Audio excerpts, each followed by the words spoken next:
What's up, everyone? Welcome back to the channel. So for this horror news update, we have a few articles we're going to go over here briefly. Pretty quick ones, especially we have two updates, especially for those who do like having some physical media in their collection.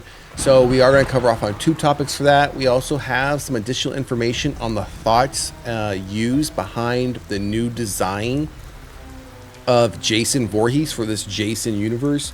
I know when we first saw it here, we did cover it. It was concept art and wasn't hitting for me. Really wasn't what I would envision when I think about Jason Voorhees. We did see it a brief bit of it in live action with the whole, short film that's coming out, being sponsored or paid for. Pretty much an ad for Apple Orchard, the lager, the beer. So we're going to see a little bit more information as to the concept, as to what they went, the thoughts behind that new design.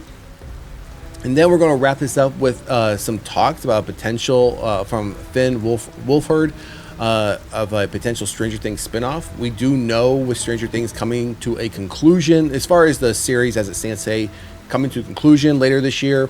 But we know there's been heavy talks about various spinoffs that they are planning and potentially more than likely are going to do.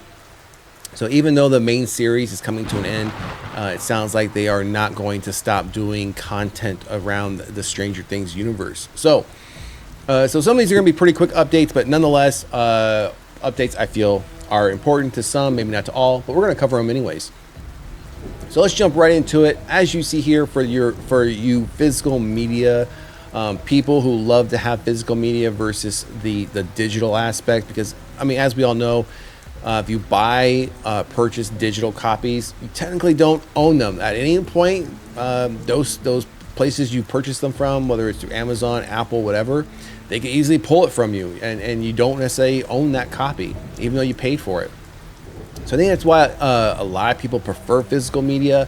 And unfortunately, we've seen, obviously DVDs are pretty much gone or pretty much non-existent. I think there's very few stores. I think Walmart is probably one of the only places, especially here in the US, that still has DVDs. But if you didn't know, Walmart actually has their own production factory company, whatever, that makes and produces DVDs still. That's why they pretty much still have them. I think they're the last ones that still do.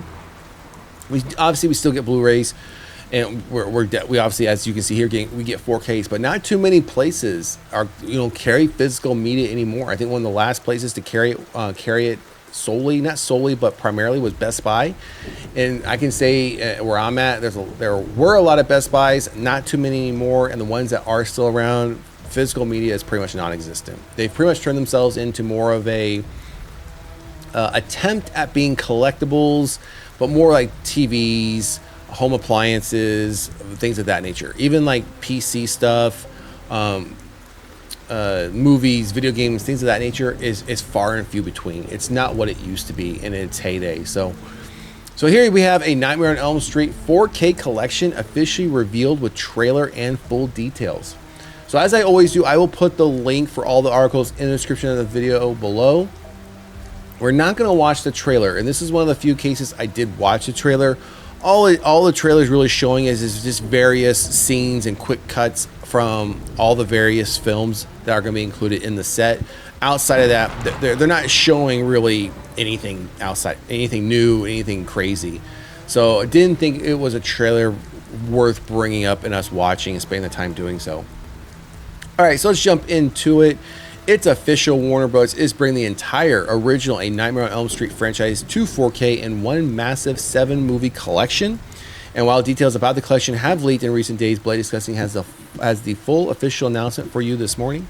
Freddy Krueger, the Vengeful Child. Okay, so this is just a synopsis. We're going to get through this. Let's cherry pick this a little bit here. 7-film saga becomes available on 4K Ultimate HD collection for the first time. Let's keep going. Freddy Unleashes, on the 4K collection, including the original 7 films from a Nightmare on Elm Street franchise, will be released on September 30th, 2025. So these are the films you're getting. Obviously, parts 1, 2, 3, 4, 5, 6, Wes Craven's New Nightmare 7, and then along with the uncut versions of A Nightmare on Elm Street and The Dream Child. So that's pretty good. To some people, that's probably worth buying in itself, that you get the uncut versions of both of those two films. So I'm wondering if they're going to give us a price for this, though, because I mean, if you didn't know, they did do a release like this, the full collection on DVD. I don't think, and I could be wrong, and someone let me know down in the comment section, I don't think they ever did a Blu-ray release collection. If they did, I'm wondering how much, from a visual and audio perspective, the difference would be from the Blu-ray to the 4K. I mean, obviously from a DVD perspective, it's going to be vastly different, but I don't remember them ever doing a Blu-ray release. The collection also includes an alternate ending of Freddy's Dead: The Final Nightmare, presented in 3D and complete with 3D glasses in the physical collection. Okay. 2 brand new special features for this set include Boiler Room Confessional. The king of slashers, Robert Englund, takes us on a journey through the dream world, sharing what inspired Freddy Krueger, his rise as a cultural icon, and the legacy of the Nightmare on Elm Street, plus his favorite kill scenes and more. We have some Freddy's footnotes. Robert Englund and original Nightmare on Elm Street filmmakers revisit iconic scenes, revealing the movie magic and chaos behind our favorite nightmares, pull back the curtains, and relive epic moments through the eyes of those who made them. All right, so here's a full breakdown of included special features for each movie. So I am not going to read off each and every one of these. You can clearly see we'll just cherry pick. So we have some commentary from Wes Craven and those involved for the first film.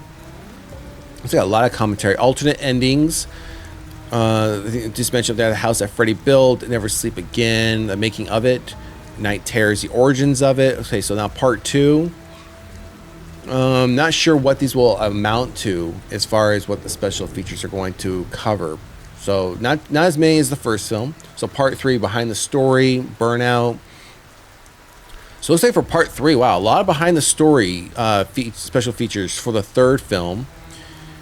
All right, let's keep going. So for the fourth film, not as many for the fourth film. Okay, so it seems like films 2 and 4, not too many of the special features heavy, but 1 and 3 are. All right, so Dream Child, a lot. Okay, more behind the story special features. Final Nightmare, not as many. New Nightmare. All right, New Nightmare seems to have a lot. Commentary, okay, the Boiler Room Confessions, the Freddy footnotes, becoming a filmmaker. Oh, wow, this has a lot. Looks like it's going to have probably the most of the special features thus far. Oh, wow, look at this. The list just keeps going for this one. Wow, that's a lot of special features for that. Okay. The Elm Street collection will be available in limited edition collectible steelbook packaging exclusive to Amazon.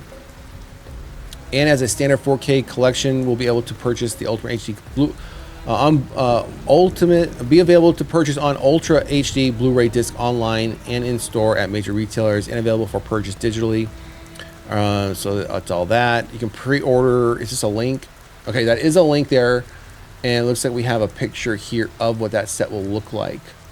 I mean, the cover art that we're seeing across these is pretty basic. It's nothing new that we haven't seen in several years past of what the cover art, like on the various DVD releases or the box set DVD release, look like. Very much the traditional poster arts that we've seen in past. And then it looks like the actual box will just be like his sweater or shirt.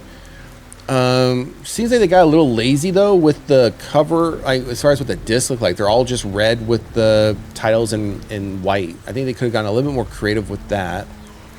Let's see if we have anything else here. So this is just what the front of the box will look like as far as the case goes. So you are getting all 4 Ultra HD, plus it looks like you're getting a digital code. I imagine you'll get a digital code for each film. Okay, let's keep going. So this must be the non-steelbook case for all 7 films. You're still getting all HD, 4K, digital codes, and then this is just what the cover for the non-steelbook will look like. Honestly, I'd say, I mean, okay, so we have a little bit more, a different angle of the steelbook case. And I think that's it, yeah. Honestly, unless you're a massive collector of steelbooks and you already have a steelbook collection going on, I don't know if it's necessarily worth the extra money to buy it in the steelbook. I think I would think you'd just be better off just buying it like this. Just buy the case. You're gonna get the same movies, all the same special features. So again, unless you're a steelbook collector and you want, I mean, this looks pretty basic to me. Nothing I would probably spend the extra money for. And that's just me personally. I mean, you're really just going for the films. Now, as far as my opinion on this being released in 4K, the challenge with 4K films, when you start looking at older films like these and you start upscaling them, you really start to show the issues within the film when it comes to the practical effects, when it comes to the makeup, things of that nature. So sometimes it doesn't do you don't do the films justice when you try to upscale them to this higher quality.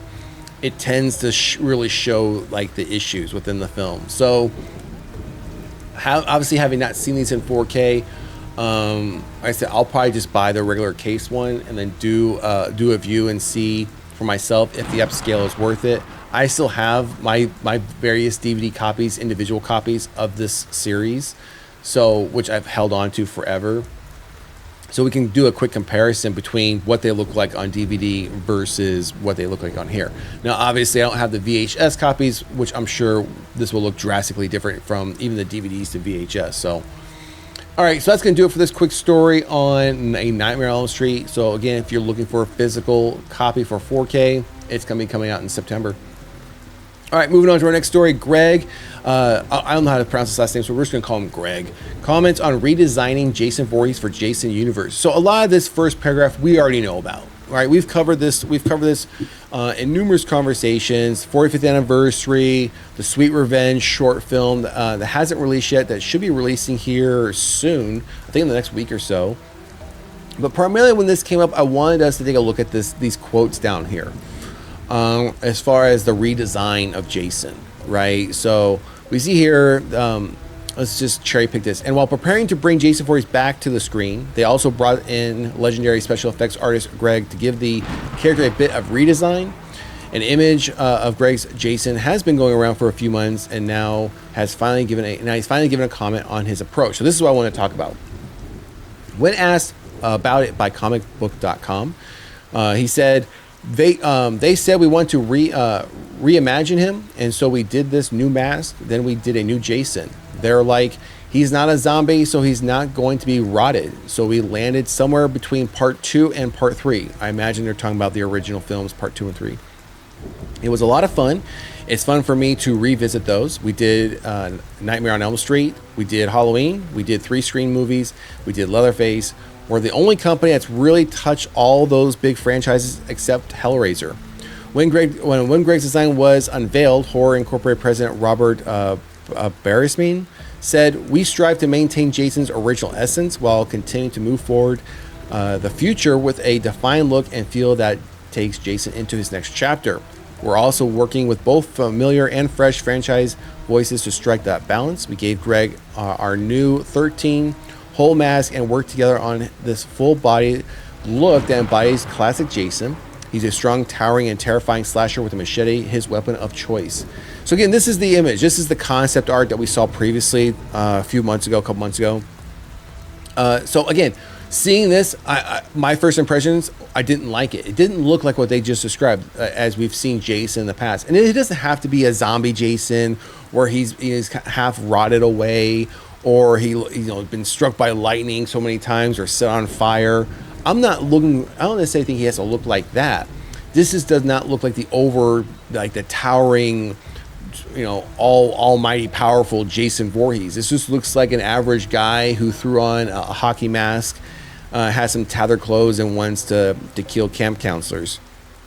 Now, we did see a little bit, very, very small, quick images, quick scenes in the Sweet Revenge short film, which looked pretty decent, but you couldn't get a real good idea for how Jason was going to look. So hopefully in the short film, again, you saw it's like 13 minutes, we'll see a bit more of him and not just these quick just side angles or only seeing from like the neck up, or mid chest up. We get to see like fully what this concept will look like in live action, because again, the concept art I don't feel is enough for me to be like, yeah, that's the new Jason. I'm down for that. Let's go.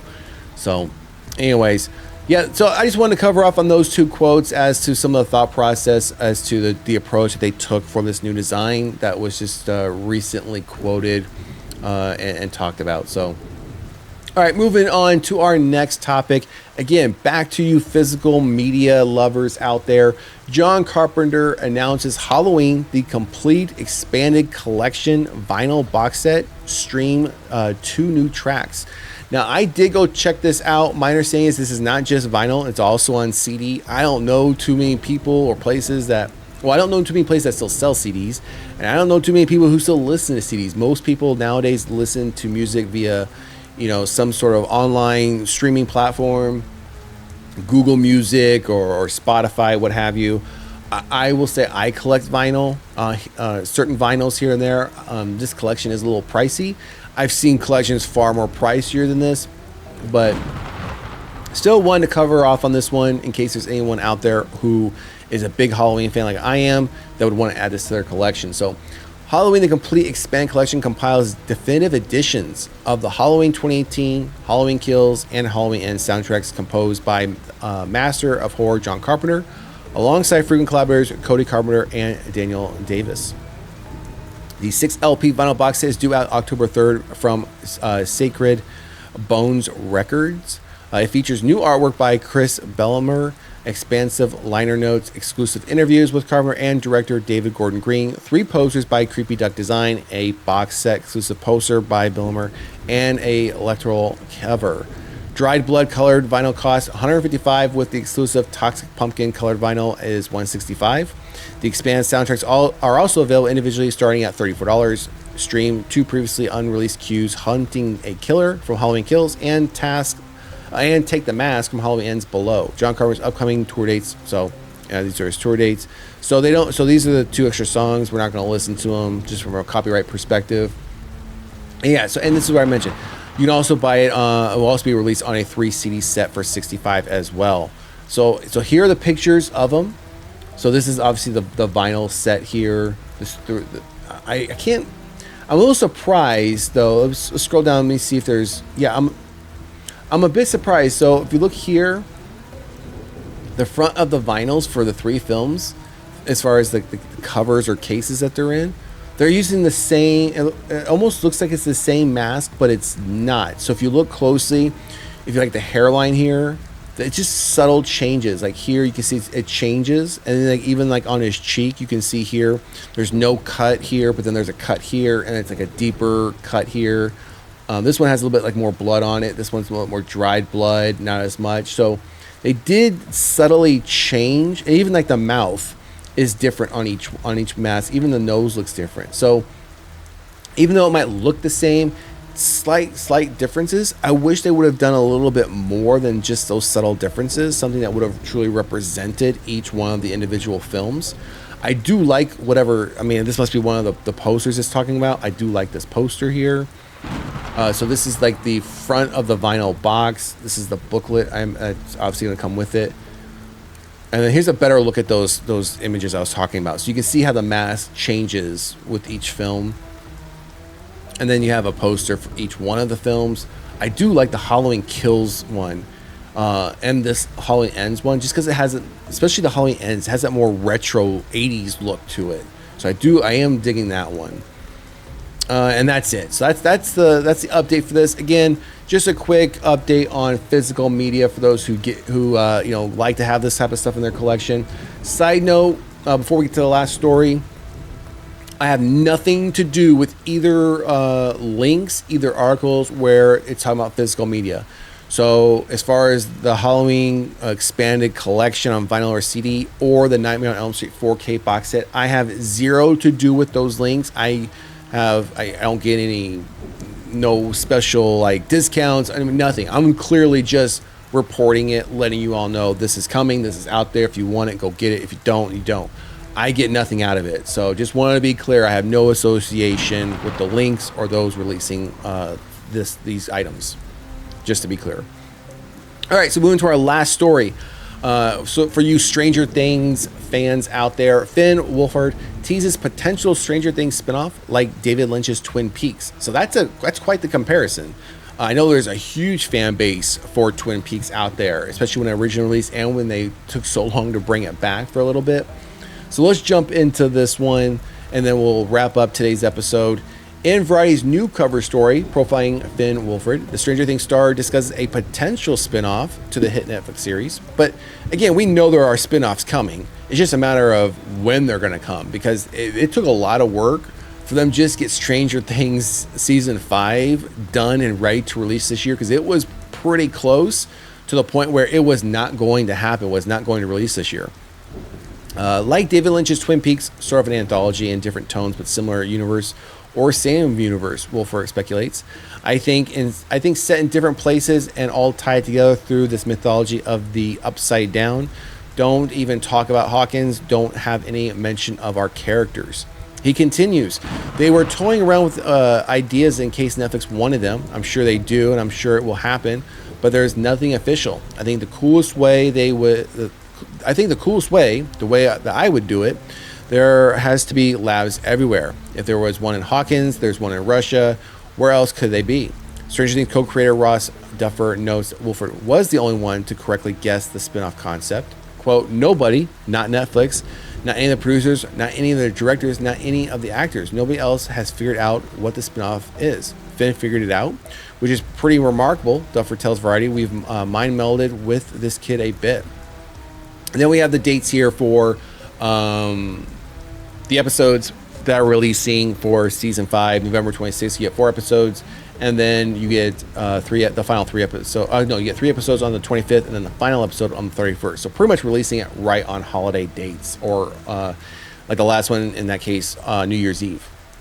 So that's it. Again, just wanted to give that quick update on Stranger Things, potential spinoffs, potential concept of what those spinoffs could be, for any of those who were wondering or hadn't heard. So, all right, everyone, that's going to do it for this horror news update. Like I said, potential Stranger Things spinoffs could be coming, but I think it's going to be a minute. Probably won't be until 2027, I imagine. We'll get anything like that at the earliest. Halloween vinyl sets and CD sets coming soon. A Nightmare on Elm Street 4K Blu-ray box set for the original films. And we got some insight to the thought process of the new concept, the new look for Jason Voorhees. So drop a comment in the comment section. Let me know what you think. Also, don't forget to like, share, and subscribe to the channel. Otherwise, we'll see you at the next one. Later.